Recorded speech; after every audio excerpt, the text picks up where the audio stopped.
Hey, guys, there you go. All right, I'll ask you the same questions I asked this morning. Which players on their team stood out? I would agree with you again. I didn't think any of their players stood out.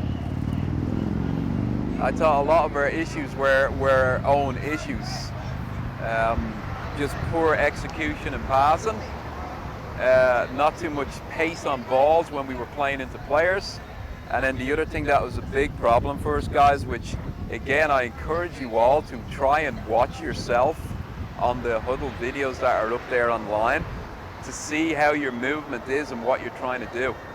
I think some of us are still, we had a couple of easy games here and there, and you create your own bad habits because when life is easy, and then you come down to an environment like this where the games are a little bit faster, teams are a little bit more physical, and we end up struggling.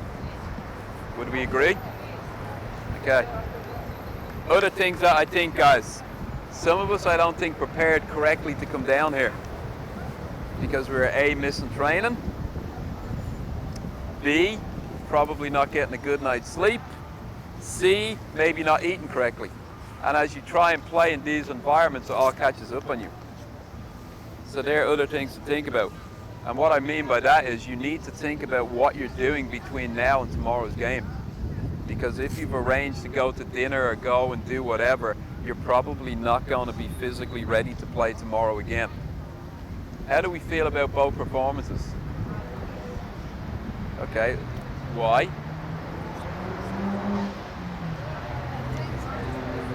Did we think our intensity was better in this game than the first one?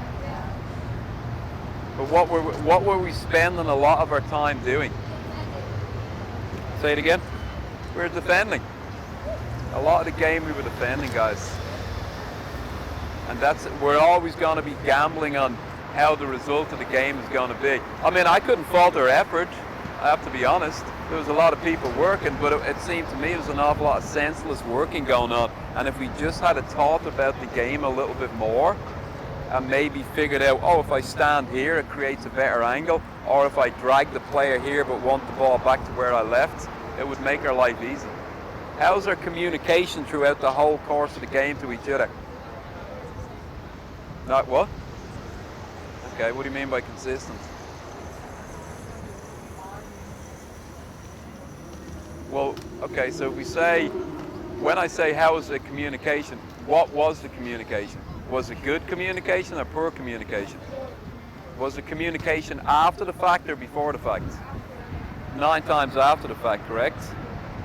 Instead of, hey, we'll start with Jaden, the goalkeeper. If we communicate before I pass the ball, it probably makes everyone's life easier, and then we go through the various lines.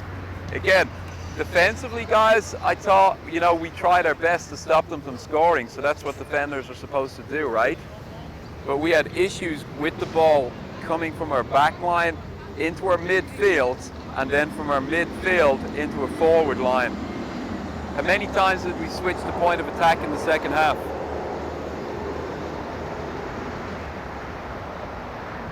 That's a many. I think Luke Summers tried to do it from the middle, but again, we're a size 5 ball. Got to recognize if that's a size 4 ball, it's an 0-4 game, yeah, it's probably on the money. So we need to figure those things out.